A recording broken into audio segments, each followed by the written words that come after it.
Hello, everybody. Welcome to Sound Collision Radio. I am your host, Conquest. This is my first time going live, and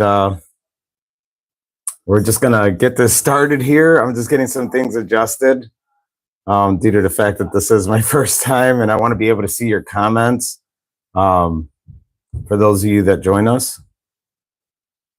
Let me just pull this up real quick.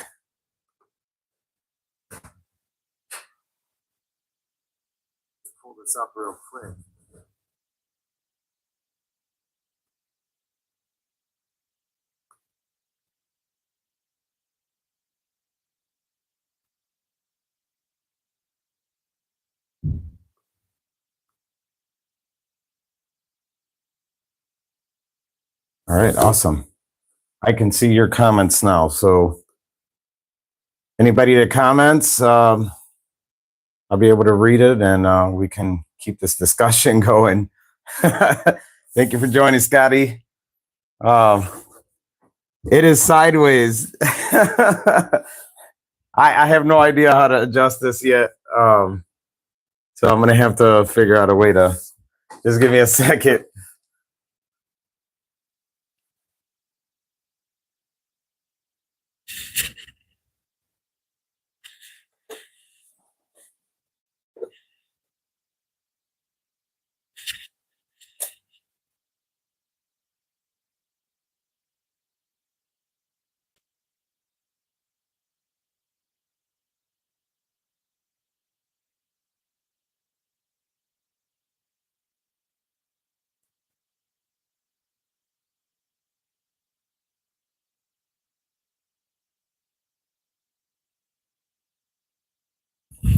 All right.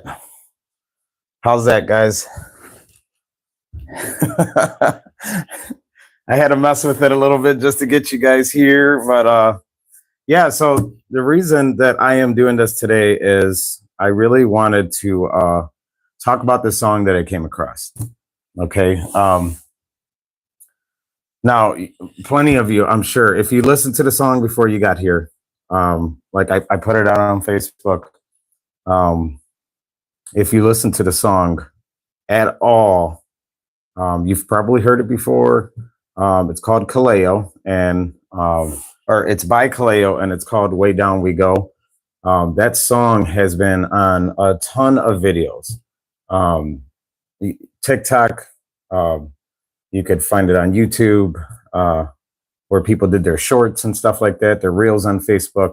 And I just kept hearing this sound come on. And today, for some reason, of all days, this morning, I happened to be sitting on my porch. I woke up pretty early and was, drinking some tea and just having a one-on-one with God, talking about how things have been going with music, with this podcast, just feeling really, really disappointed. And, I just was getting filled with different things, people to reach out to, that I had no intentions to reach out to. My brother being one of them. My brothers and I haven't had the best relationships. We've been on and off talking plenty of times. But however,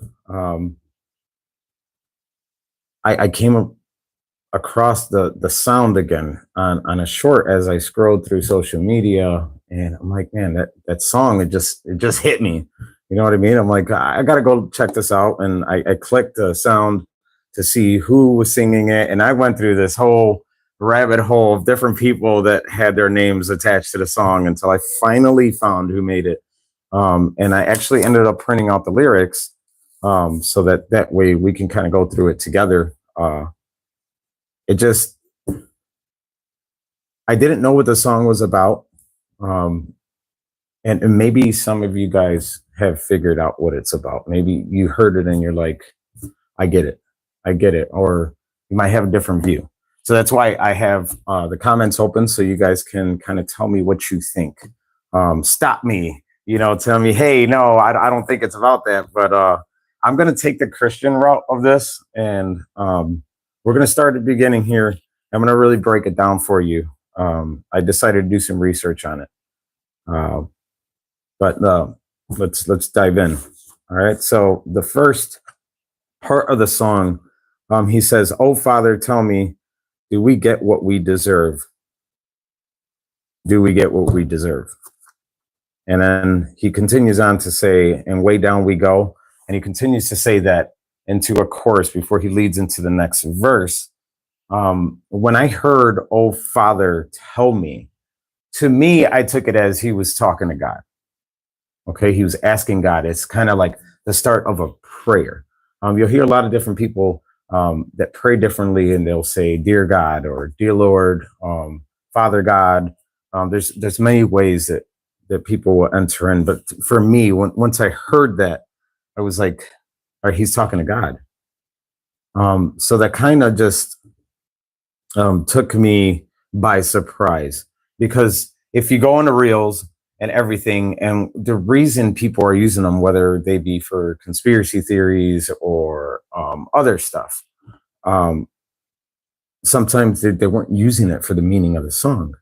um, so I continued on, I listened, and I'll be honest, it started to draw some tears on me, because we go through life and we're like, we get so frustrated when we don't get the things that we want. We start to get frustrated, and we're like, "Man, I've worked so hard. I've done this. I've done that. I've been good. Whatever it is," and we feel like we deserve so much. And if you know anything in the Bible and what Jesus has been through, you're like, "Do I really deserve it?" You know, for us, um, we're sinners, and that's what we're going to get into here. All right, we're sinners, and look in the Bible, as sinners, Jesus paid for those sins. What more do we deserve? You know what I mean?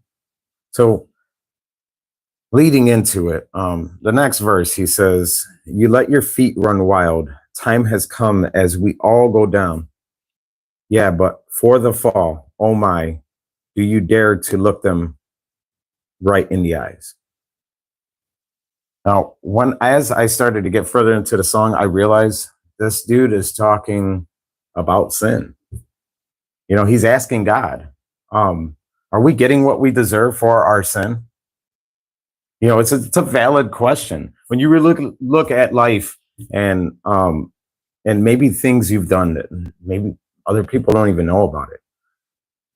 This guy is asking a question that maybe we should all be asking ourselves when we're feeling that frustration of not getting things we want, or getting to a place that we think we should be at, or that we deserve. Um, we all fall short, and that's the main thing. And when we're living in sin and we keep going on in our sin, you notice that there's a pattern. It's kind of a snowball effect. It's like you say one lie, right? And you might get away with it. You feel like you get away with it with one person. Okay. But the more you add others into that lie then expands. Okay. Because the person you lied to might tell someone else what you told them as a lie, and they took it as to be the truth. But that other person they tell might know the truth. And that person might turn around to you and be like, "Hey, why'd you tell so and so this? If that wasn't really true, but I was there." You're not gonna more than likely tell them the truth. You're gonna fill it with another lie. It becomes the snowball effect where now you have to lie on top of a lie. You know, it and it's not just lying. It's just a multitude of things. It could be alcohol. Okay, take alcohol for instance. You know, going on a year sober, but I know that when I'm on a year sober, but when I was drinking, drinking alcohol is not entirely a sin, but in the Bible it says to remain sober. Okay, and that's mentally and everything. When you drink alcohol, um, you're not sober. Okay, and you don't have that conscious mind to hear God and to follow Him, and do the things that He's asking you to do, with the signs that He gives. So when you're drinking alcohol and you're not thinking clearly and you have that mind, it can lead into other things. So you might drink and get start to feel that buzz, and then somebody else offers you a different type of drug or something else. Now you just stepped into doing other things. It could be violent behavior. It could be adultery, cheating on your significant other because of the alcohol, and you continue to do that. And it's just like, if you're married, that's already a sin. It's part of the 10 Commandments. You know what I mean? So it's like, it's a snowball effect, and you'll start to really feel your life starting to collapse. Okay. And that's what he means by, and way down we go, because we start just really falling. And when we're falling, there's two directions you're going to go, right? And in our faith, there's heaven, which is up above, and then there's hell below. Okay. So obviously, the more you sin and the more you do without seeking God, you're going closer to Satan rather than up to heaven. That's why we keep going way down. And that's what I think he's trying to say. Scotty says, it clouds your mind. It turns you into a different person than you would be without it. Everything in moderation is key, but that key becomes harder to find the further down you go. That is completely true. And I think that's what this guy was hitting when he wrote this song, and he's been asked about it. And when I did the research, they're like, we can't fully say what the actual meaning of this song is, but this is along the lines of what we think it might be. And it's turning out to be a faith-based song. Okay. Which I blew my mind. So the next verse, he says, because they will run you down to the dark. Yes. And they will run you down till you fall. And they will run you down to your core. Yeah. Till you can't crawl no more. Because what ultimately happens? So let's take drug and alcohol abuse. If you've never sought God and you spent your whole life sinning, okay, you never repented, eventually you're going to drink your last drink, you're going to do your last drug, and you're not going to be able to crawl and reach up to God anymore. It's just, you're going to meet him, and you're going to have to face him face to face, and you're going to have to answer for it. You know what I mean? But in this life, in this world, you're not going to be at that point to where you can crawl and get back to your feet and pick yourself back up anymore, because you've allowed all of that to tarnish you that far until you ran out of time. And it blew my mind when I listened to that. I'm like, it made me really reflect on my life. So as a Christian, I don't find myself perfect. I go to work and sometimes I snap off. I'm a hothead, which I'm sure a lot of you have realized in my past music. I'm a hothead, and I've snapped off. I'm very commonly known to isolate and do things of that nature. So I know that I'm committing sins at times. And it made me really look, as I was talking to God this morning and asking why I wasn't there yet, and what could I do? All of these things that I was just having this open discussion with this morning. And and as I've said in the last, video before, I don't answer myself. I kind of just, I look for the signs, to see if God is answering me. And when I got this song, it's, to me, I took it as he was speaking in that moment, and telling me, hey, you got some things you got to fix. Okay. And I could give you an example, right? So, I've had people ask me for things, in the past. And, if I were to become famous, and I came upon all this money, all right, I know there are people out there that have needed funds, or needed something, and if I had made it, and I would tell myself I could give them those things. Some of the people had drug problems,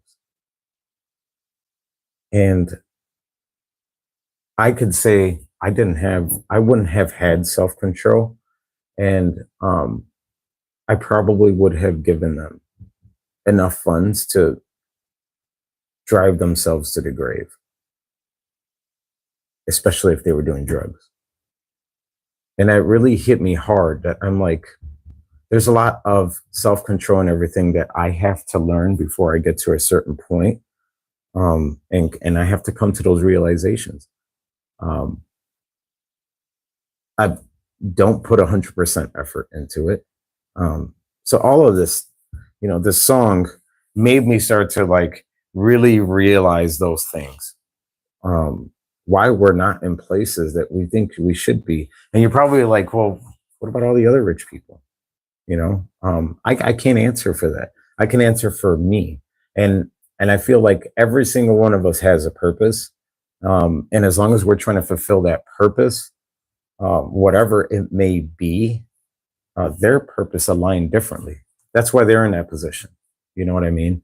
And I know in my faith, we're called to bring others to Christ. We're servants. Okay. We're called to bring others to Christ. And from down here, I might not, yeah, and I say down here financially, I might not be able to reach those billionaires or anything like that, to bring them to Christ. I might not be able to, but those people that are in that position, if they have a change of heart and begin to follow Christ, they might be able to, because they're already there. They're successful, right? So that could be why everybody is where they are. My purpose could be to remain where I am, and it's coming to peace with that. That's going to make a big, big difference. And that's why I decided to continue on with the podcast. As you've seen, I was a few episodes short here. We're probably going on in like a week and a half. Maybe I haven't put anything out there because, I was feeling kind of down about it. I'm not going to lie. I had a guest list that was expanding of individuals that I was going to have on here until they found out it was faith-based. Some of them found out it was faith-based. Sorry, this ambulance passing. Until they found out it was faith-based, a lot of people dropped out. And it's sad. I'm not angry at people for doing so. I feel sorry for them. Genuinely. Like it does break my heart because I know that there's a lot of stuff in the world that tells you differently than what our faith is. And it could be your faith too. It tells you so many different things. I mean, you can watch movies and they tell you probably a complete opposite. They make my faith seem violent. I mean, you could see End of Days with Arnold Schwarzenegger and, they made it seem, like there's these, it's nuts, but that's not what it's like. You could go on social media, and I was talking to a friend tonight on Message, and I told him the same thing. We're not put out here to spread hatred, spread fear, or do any of those things. If you actually took the time, read the Bible and just went through it, even if you don't know where to start, if you go in the back of the Bible and look up, and look back there. Okay. If you're not sure where to start, because I would never say go page to page from the beginning of the book and read your way through it. You're going to have a very difficult time understanding anything. But if you were to go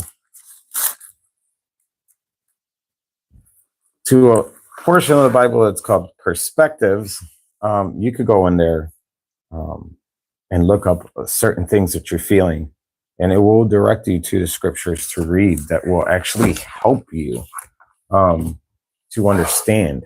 Because there are people when I was younger, I got told just open a book and point to it, God will lead you. Okay. There's a lot of false stuff out there where people are actually using scripture to attack others, and we're not even supposed to be doing it. So if you see any of that, and people are, just being destructive of others or even condemning them for anything that they're doing in their lives, just know they don't represent all of us. Those people are actually condemning themselves because we're not the judges. We're not the judges. They're supposed to be doing, um, they're supposed to be spreading love and yes, telling you the truth, but they're not supposed to be condemning you. Let's take a look at the comments really quick. So Scotty says, my problem is self-control. Please send me the link to this song. I would definitely do that later today. It's actually the friend that I was talking to. He is on, on the comment section here. Also, whenever y'all get the chance, please pray for me. I'm doing my best, but sometimes I fall short and I'm just so tired of it. I agree. I was in that same place in my life, to be totally honest. A lot of you that know me that might be jumping on here, watching this right now, some of you came early on into my music to where I was actually attacking. I was attacking quite a bit of people. I mean, I grew up with Eminem, Tupac, Biggie Smalls, you name them. But that's the music I grew up with. And it was an outlet to express myself, and I had a ton of anger, and I mean a ton of anger. And I've always loved music. So when I discovered I could write and things of that nature, that was my way of expressing it. And it was the wrong thing to do, So rather than turn it violent straight off the bat and lose my freedom, I resorted to doing that. And a lot of you that have been with me since the beginning know that I wasn't a faith-bound man. Some of you I probably even joked with and used the word Bible thumper.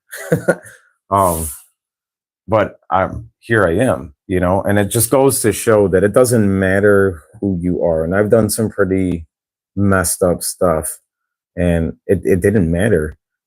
God still sent others to reach me, and not in a way that said, "Hey, come to church or you're going to hell," And it wasn't things like that. It was kind, inviting, to where people were just they cared enough, okay. And in our faith, when we invite you to come to church or to pray to God or to seek God, just know that those people care enough to save your life.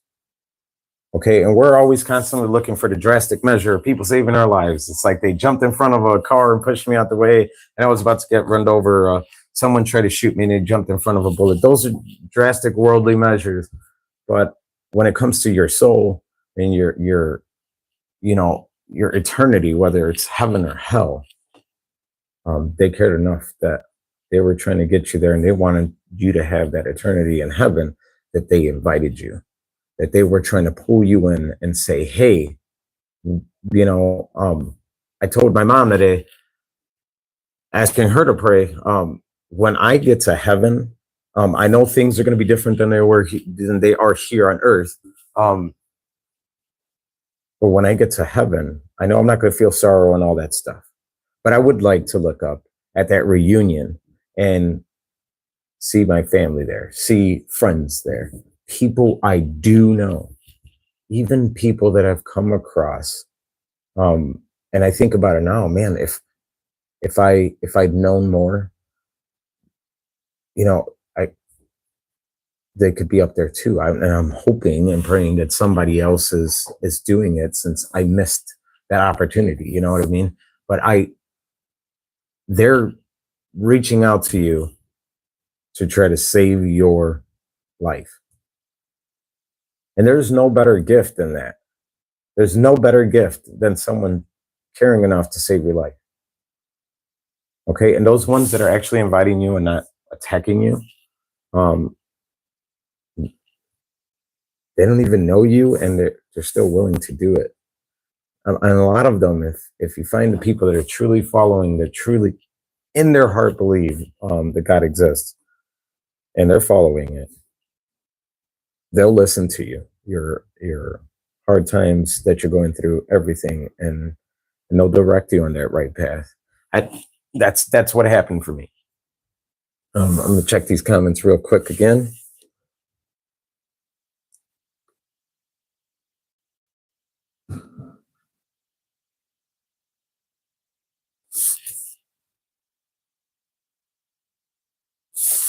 Scotty says, the version of the Bible that I read, he asked what version Bible I read. Right now I'm reading the NASB. All right, it's the NASB. This version here, it's very easy to understand. There is also one that I would recommend to a lot of people. I'm in a men's group on Wednesdays that there's a couple guys in there.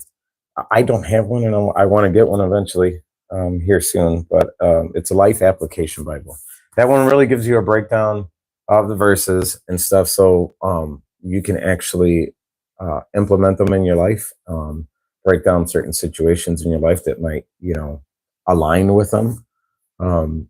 Where it's easy for you to understand, because a lot of us are searching for answers, you know what I mean, to so many things, and we go for years without answers, and we end up with the worldly answers, which actually ends up leading us into more problems, because it's not from him. In the Bible, you will find a ton of answers, and when people used to tell me, I didn't believe it. I didn't believe it one bit. And like with the drinking thing, that sober mind, it made sense to me. It made sense to me because I could remember a ton of different mistakes that I made while I was under influence, and there's things like that where he's trying to warn us for, and this book was written thousands of years ago. You know what I mean? And it's thousands and thousands of years of stories that all got compiled where they're talking about things thousands of years apart. Like how do hundreds of years apart, whatever however you want to put it. They were just so drastically apart that neither one of these people could be alive. A lot of these people couldn't be alive from the Old Testament to New Testament. They couldn't be alive to witness any of it, to talk to each other, any of it. But somehow it correlates, they match up. And how else can you explain that?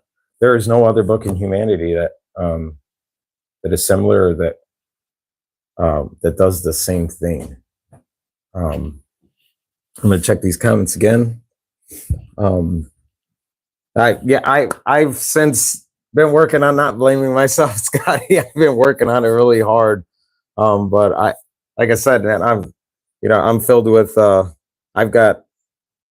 I'm a year sober, so I'm 37 now. So I've got 36 years of the world in me that I'm unlearning still, and I've been going to church for 3 years. So let that sink in. I was drinking while going to church, missing church sometimes because of a hangover, things like that. And I know a lot of you are like, oh, I don't want to go to church. There's hypocrites, this and that. I get it. I was in the same place. And I was one of those hypocrites because I was going to church every Sunday. If I wasn't hungover, and then work during the week, and at work, not everybody's Christian there. So you're dealing with people who are not Christian, and then it's influence, the influences are there. They're going to be there 24/7.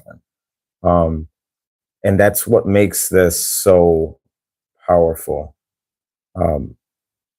There is a lot of followers, but there are a lot that don't. And for you to have the courage and the what's the word I'm looking for? For you to have the strength and everything to battle those influences, I think you will see that it makes you tenfold stronger than you've ever been. And that strength comes from God. I mean, that's why I have it right on the cover of my Bible. And it says, I will strengthen you. And I've been a witness to that. I asked the question, how can I live a life of faith with all these influences next to me? I got to come to church, listen to the word, sing along when the songs are going and stuff, and then go to work the next day. And Everyone's cursing, telling dirty jokes, talking about what they drink, what they smoked, whatever it may be. Okay, you're listening to those things. And if you did it before you became a Christian, before you started following your faith, whether it's Catholic or Christian, um, you're going to remember the times you did. And that becomes um, an urge, that's it's tough to fight because I went through it. I had people in my where I was living before, my apartment complex, before I moved here. We're drinking, smoking weed and partying outside, and I was with them, all the time. Um, but uh, I was given the strength, to say no, and I got offered, and I mean quite a bit. I literally had weed being put under my nose, asking me to smell it. You know what I mean? So to fight that stuff off, you're going to witness a different kind of strength you never thought you had, and that came from him. That's from reading his word and believing in the promises that he has given us. That's in the book. It's in the book. All those promises. Once you start to really fully, we call it surrendering. Once you start to surrender your life to Christ, you'll start to see the difference. You're going to see a strength in yourself that you didn't think was possible. I didn't think it was possible for myself.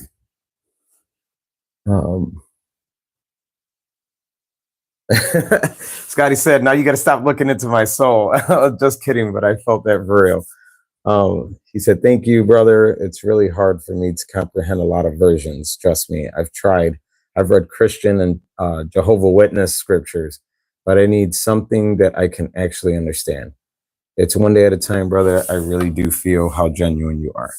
I can say this, one of the best things I've done is provide shelter for you and your woman. I think that is something that makes whatever our,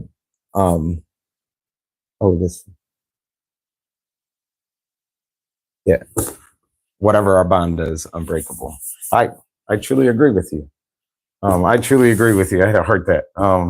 So Scotty, he's been a witness to my a really disastrous lifestyle I was starting to live for a while with alcoholism, and even he didn't know it was getting out of control. But I had a lifestyle where I was doing some pretty messed up stuff, and this guy has been around for quite some time. We lose touch here and there and stuff, but every time we find each other, it's like picking up where we left off, and I think that's a great thing. And I think a lot of these people that we come across, and Scotty, you the same, man. I'm sure there's people other than me that you get in contact with, lose contact with, get in contact with again, and it's like you guys leave off, and or continue where you left off and stuff like that. There's a reason for that, man. There's let me give you an example. All right, I worked at a nursing home in Shabana, and my fiance's name is Ashley, so let's not get confused. All right.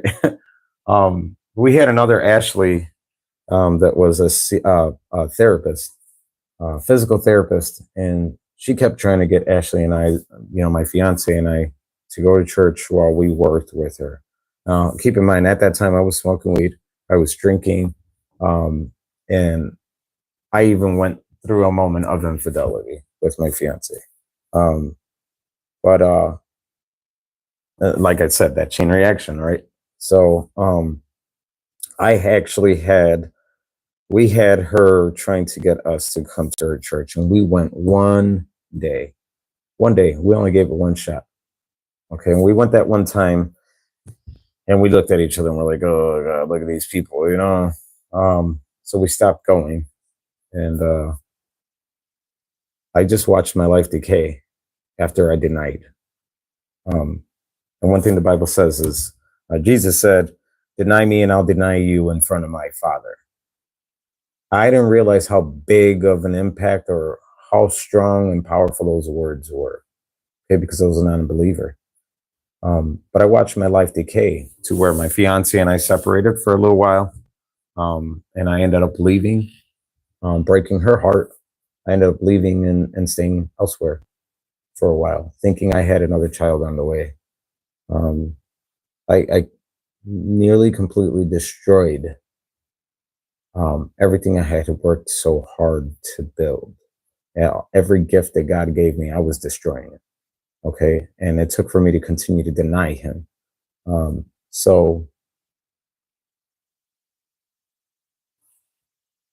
no matter what, we had this Ashley pushing us to try to go while we were going through our stuff and everything. And we just completely dismissed it. We lost contact with her, blocked her. We blocked a lot of people and just completely pushed everyone that probably could have helped us away from us to where our life started decaying. So I remember while I was going through all this situation, I had suicidal ideas. Um, so I was very close. I could have hurt other people. Drinking, 100 miles per hour down Route 39 in Illinois, because I wanted it all to be over with. I had lost a friend to a car accident on Route 30. It was a head-on collision with a semi truck, and he lost his life. And it was a good friend of mine. We used to say we were brothers. He had the same last name as me, completely opposite um, ethnicities. Okay, I'm Puerto Rican. He was Mexican, and if you know anything about us, we don't typically get along, but him and I did, you know. And just before he had passed, we were planning a barbecue for his birthday. And then his fiance came knocking, looking for me to let me know that he had passed away. And I remember feeling my heart just completely shattering. Okay, because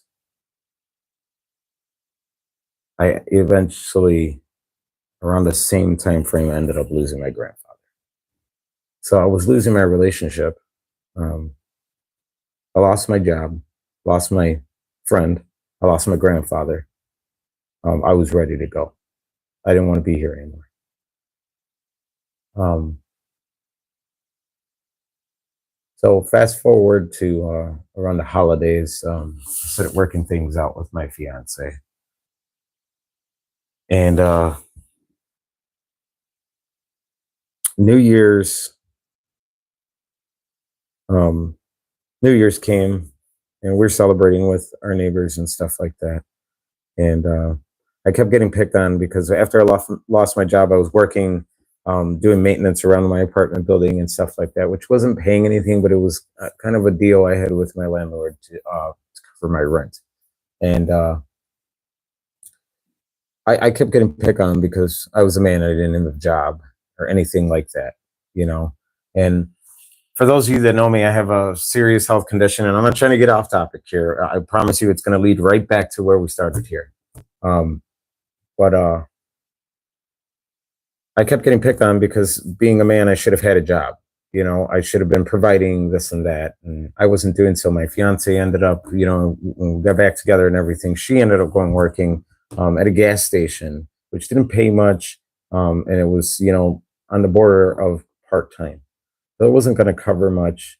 And I knew I needed to get a job, and physically, doctors told me there was no way I could do the type of work that I do right now.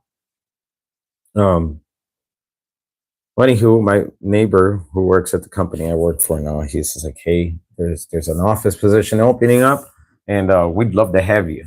You know, you should go and apply. Call so and so, and you know he'll give you an application. Blah blah blah blah. You know, but at least you'll be able to do this job, and not worry about hurting yourself. You know." So I took the opportunity. I spoke to my fiance. I'm like, "Hey, listen, I got to do something, man. I can't keep sitting around here. I'm climbing the walls, you know." And so I went applied for the job, and as fate would have it, I didn't get it. I didn't get the job. I didn't get the office job because they were more prone to hiring female workers, and I totally get it. It wasn't a sexist thing. It's just more inviting. As we had truck drivers coming in, and I see it now as it's happening. Why it was so important. Okay, men are typically prone to being grumpy with each other, and nothing gets done.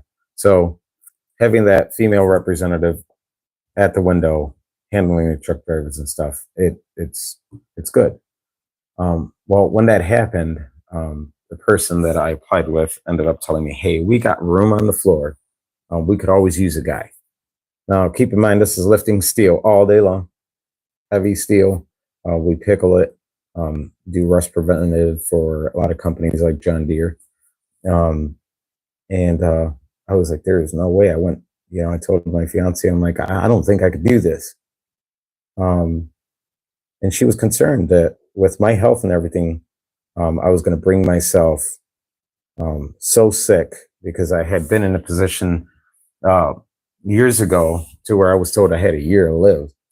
And when I found out that I was ill, I had a job that I had been at for about 7 years, between security and warehousing. Um, I had been at this company for 7 years, and then I became ill, and was in and out of the hospital. You name it, collapsing, passing out randomly. Had driving privileges taken away from me because they were in fear that I was going to be a danger on the road and potentially cause an accident that could kill someone. So I had my driving privileges taken away. Well, I end up at this job.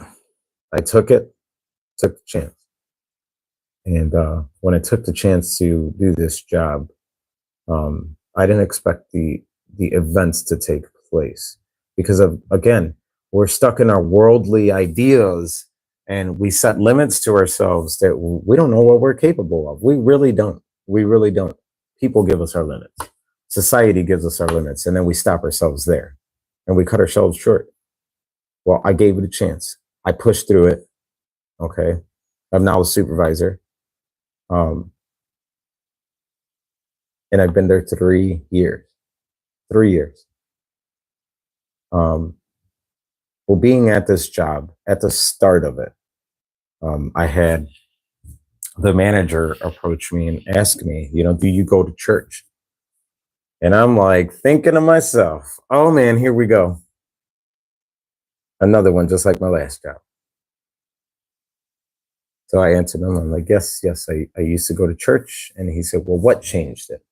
And for some reason, what came out of my mouth was military background. And I don't know why I shared that, but what went wrong in military and the hypocrites that I seen in church, things of that nature that pushed me away from Christ. Okay. And we had conversations multiple different times, and not in a way that he was shoving it in my face or anything. It would be randomly different times. It could be a week, 2 weeks later, whatever. Then eventually he ended up inviting me to his church, and I'm like, okay, I went home. I told my fiance, I said, listen, all right, I think we're being pushed. Okay. I don't know why I went home and said it, but I had this overwhelming feeling that came to me. And I went home and I told her, I said, I think God is trying to reach us.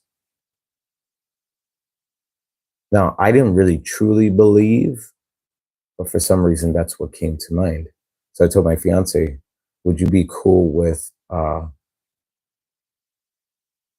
us going together, like just to go check it out? If we don't like it, we don't have to stay. She said, listen, wherever you go, I go. I said, all right.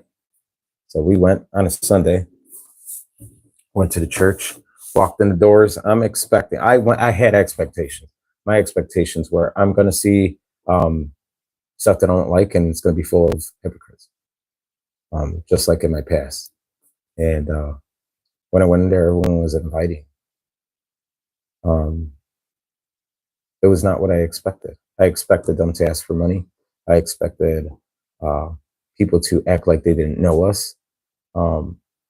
All of those things. Maybe one person, like a lot of churches will have an usher or something that'll sit there, shake your hand and say, hey, yeah, sit here.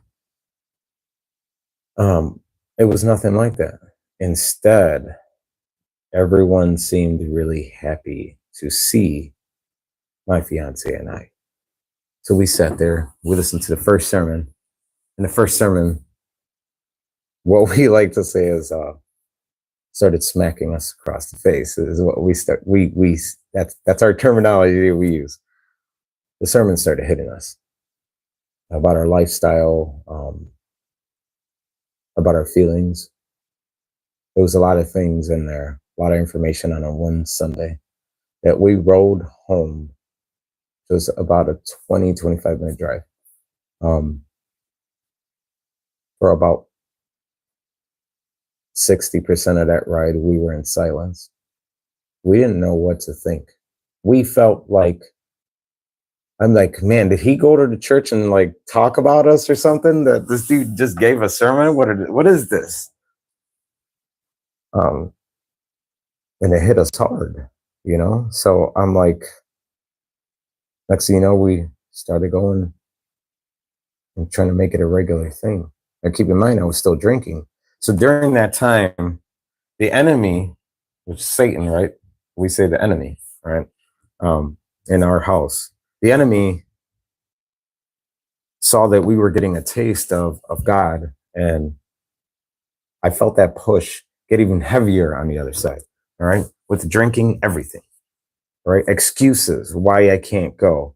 I got this, I got that to do, and God kept on pushing too. It was music.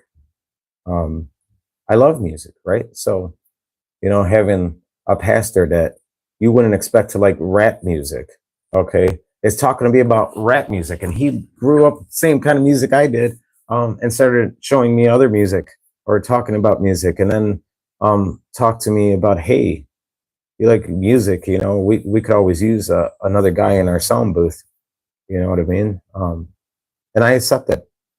And there were some Sundays that I was supposed to do it, and I was hungover, you know.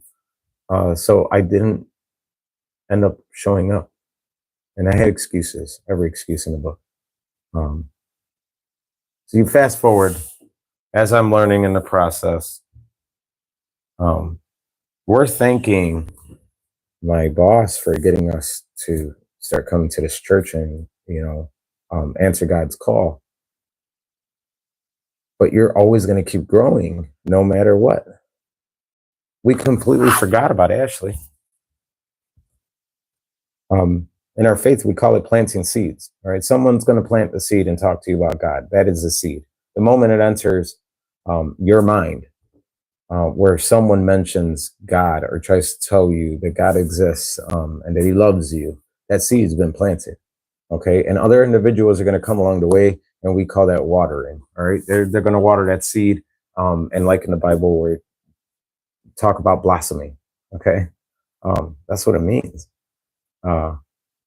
People are going to come water that seed so that it blossoms. Okay. And we completely forgot about it. We were giving this guy all the praise. He came and watered it. I mean, this guy came with I don't know, a primo container full of water and poured it on us. Not literally, but watered our seed so that we could grow to where we are in our faith now. So we lost that contact, right? Well, we had a discussion. We decided to reach out. We reached out to Ashley, and we told her, we thanked her for planting the seed because she was one of the ones that, we were feeling like she was planting the seed, right? So, and this goes down a long list of people that they were all watering it, okay? And when we reached out, she told us about her life and things that were going on, and she told us how she had been praying for us for years since we lost contact. And when we talked to her, we set up a dinner plan, and we went to her house, her and her husband's house, and the tears that flowed down That's a different kind of love that I'm sorry, you haven't you more than likely haven't experienced it yet if you're not on this walk. That is somebody that truly cared. They were caring so much that they wanted to save our lives, that they still wanted us to make it to heaven. They prayed, even though we abandoned them. We just dropped them. They didn't care. They felt complete relief that they and were filled with so much hope. They literally told us, like, you just like restored so much hope in us, because they're going through their own battles. You know what I mean? Um, and you go through those phases where you're going to start to lose hope. And every now and then God answers. And that was the answer. We had no intentions of messaging. We were talking and we realized it and we decided to message it at that moment. No plan whatsoever. We didn't know what we were going to say, anything. Something told us to message. So we messaged. And those were the results. And we ended up hanging out and talking and everything. And it turned out to be an amazing time. Like we never lost contact. And now we weren't those friends that lost contact because life got busy. We completely abandoned them. And it didn't matter. That's what God's love does. That's how powerful it is. To say that God doesn't exist with things like that take place in your life, it's impossible. It's impossible to be anything else. It's not just coincidence. There's way too many coincidences. And if you're into science, as much as a lot of you, maybe some of you that are non-believers are watching, if you're that into science, go back to what you learned about probability and all those things. It doesn't add up and it doesn't make sense. And that's just it. Okay. So, and going back to,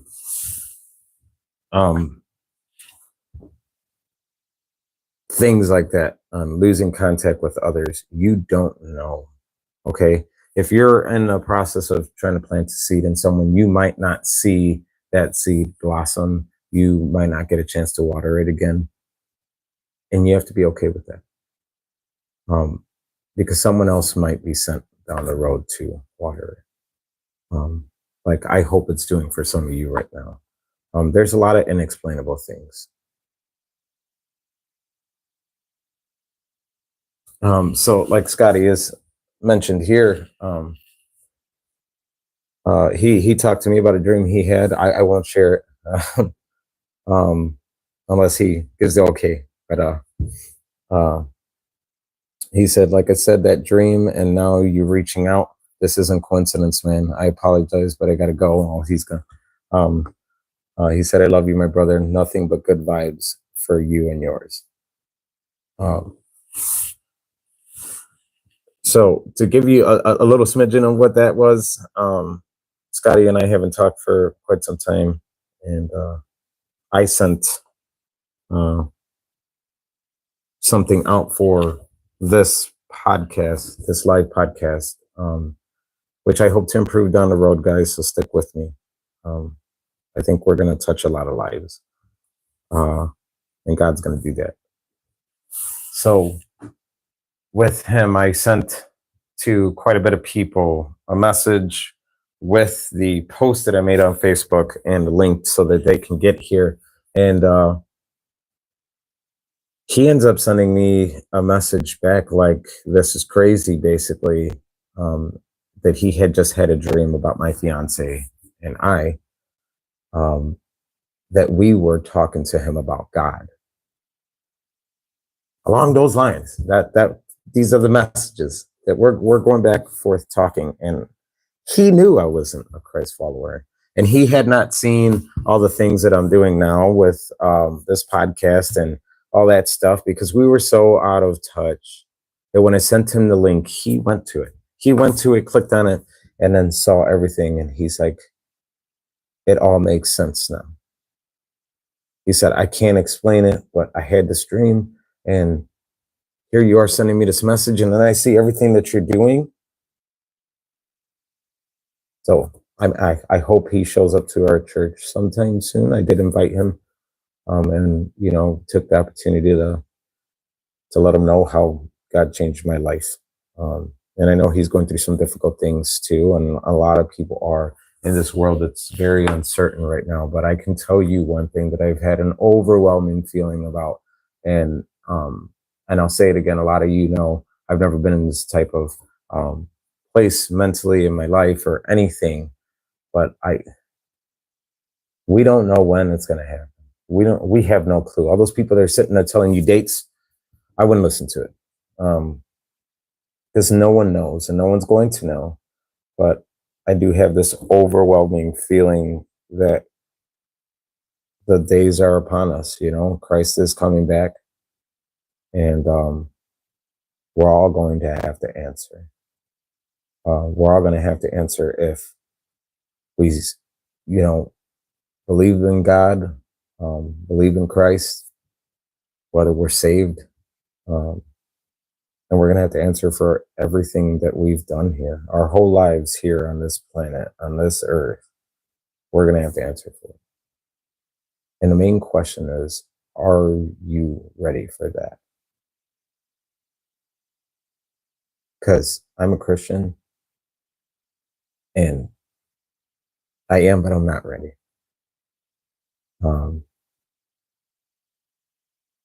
Because, so you guys know, just because I'm a Christian and just because there's a lot of people to go to church, it doesn't mean we're all going to heaven. It does not mean that, because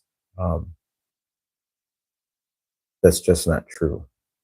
And anyone that says that you're going to go to heaven automatically like that, they probably haven't studied enough. They haven't read the word. Um, it's I we shouldn't live in fear, but it is a scary thing to think about. The thing that set me straight is when I heard the words where Jesus says,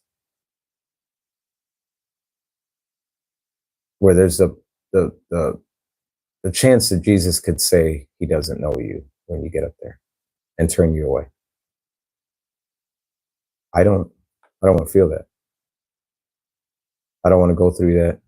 I don't want to be told that Jesus doesn't know me, um, and then get sent down to suffer an eternity. If I'm wrong, so be it.